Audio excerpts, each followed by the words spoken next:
ഈശോ മിശിഹായിൽ സ്നേഹമുള്ളവരെ, ആഗതമാകുന്ന വിശുദ്ധ കൊച്ചുത്രേസ്യയുടെ തിരുനാളിന്റെ മംഗളങ്ങൾ നിങ്ങൾക്ക് ഞാൻ നേരുന്നു. അഖില ലോകം വിഷമധ്യസ്ഥയായി ആധുനിക യുഗത്തിലെ മഹാവിശുദ്ധിയായി സർവ്വജനതയും അംഗീകരിച്ച് ആദരിച്ച് ബഹുമാനിക്കുന്ന വിശുദ്ധ ചെറുപുഷ്പം സുവിശേഷങ്ങളുടെ ജീവിക്കുന്ന വ്യാഖ്യാനമാണ്. ആരാണവൾ? മണ്ണിലും വിണ്ണിലും കൊച്ചുറാണി. ആധ്യാത്മിക ശിശുത്വമെന്ന തനതായ കുറുക്കുവഴിയിലൂടെ പുണ്യപൂർണ്ണതയുടെ ഉത്തംഗ ശൃംഗത്തിലെത്തിയ ഒരു മഹാവിശുദ്ധ.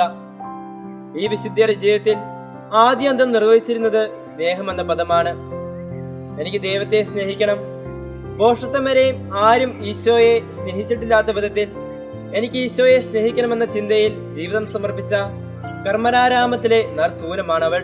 ദൈവത്തെ കൂടുതൽ സ്നേഹിക്കുവാൻ ആഗ്രഹിച്ച കൊച്ചുത്രേസ്യയ്ക്ക് മനസ്സിലായി, കാണപ്പെടുന്ന സഹോദരനെ സ്നേഹിക്കാത്തവന് കാണപ്പെടാത്ത ദൈവത്തെ സ്നേഹിക്കുവാൻ സാധിക്കുകയില്ല എന്നും, ദൈവത്തെ സ്നേഹിക്കുന്നവൻ സഹോദരനെ സ്നേഹിക്കണമെന്നും, പരസ്നേഹത്തിലൂടെ മാത്രമേ ദൈവസ്നേഹം പൂർണ്ണമാകുമെന്നും കൊച്ചുത്രേസ്യയ്ക്ക് മനസ്സിലായി. യേശു തന്റെ ശിഷ്യരെ സ്നേഹിച്ചതുപോലെ, അതായത് പാവപ്പെട്ടവനും അജ്ഞരും പാപികളും ചുങ്കക്കാരും അങ്ങനെ സ്വാഭാവിക ഗുണവിശേഷങ്ങളൊന്നുമില്ലാത്തവരെ സഹോദരന്മാരും സ്നേഹിതന്മാരും എന്ന് പറഞ്ഞ് സ്നേഹിച്ചതുപോലെ തന്റെ സഹോദരിമാരെ സ്നേഹിക്കുവാൻ അവൾ ആഗ്രഹിച്ചു. ഈശോയെ എത്രയധികം സ്നേഹിച്ചോ അത്രയും അധികം തന്റെ സഹോദരിമാരെയും സ്നേഹിക്കുവാൻ അവൾ ആഗ്രഹിച്ചു. ഈശോയോടുള്ള സ്നേഹം വർദ്ധിക്കും തോറും സഹോദരങ്ങളോടുള്ള സ്നേഹവും വർദ്ധിക്കുമെന്ന് വിശുദ്ധ കൊച്ചുത്രേസ്യ നമ്മെ പഠിപ്പിക്കുന്നു. ആരുടെയെങ്കിലും പോരായ്മകൾ കാണുവാൻ ഇടവരുമ്പോഴൊക്കെ ആ സഹോദരിയുടെ പുണ്യങ്ങളെയും സതുദ്ദേശങ്ങളെയും പറ്റി ചിന്തിച്ച് ഉപവിക്കെതിരെ വരുന്ന ചിന്തയെ അവൾ ദൂരെ അകറ്റിയിരുന്നു. അവൾ ആരെയും വിധിച്ചിരുന്നില്ല. നിങ്ങൾ വിധിക്കരുത്, എന്നാൽ നിങ്ങളും വിധിക്കപ്പെടുകയില്ല എന്ന വചനം അവൾ പ്രാവർത്തികമാക്കി. ദൈവസ്നേഹത്തെയും പരസ്നേഹത്തെയും ത്രാസിലെ രണ്ട് തട്ടുകളായി അവൾ കണ്ടു.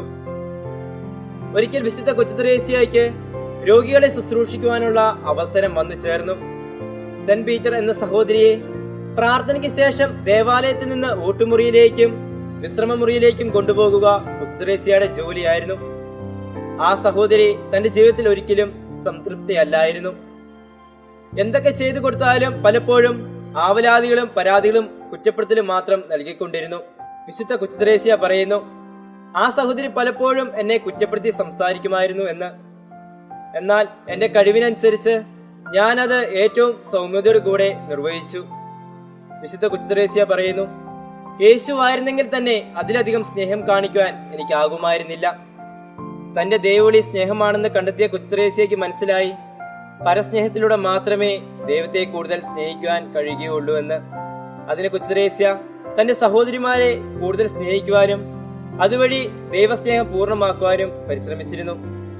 ഈ വിശുദ്ധ കാണിച്ചെന്ന മാതൃക അനുസരിച്ച് നമ്മുടെ സഹോദരങ്ങളെ കൂടുതൽ സ്നേഹിക്കുവാനും അവരുടെ കുറ്റങ്ങൾ മാത്രം കാണാതെ അവരുടെ നന്മകൾ കണ്ട് അവരെ സ്നേഹിക്കുവാൻ നമുക്കും പരിശ്രമിക്കാം.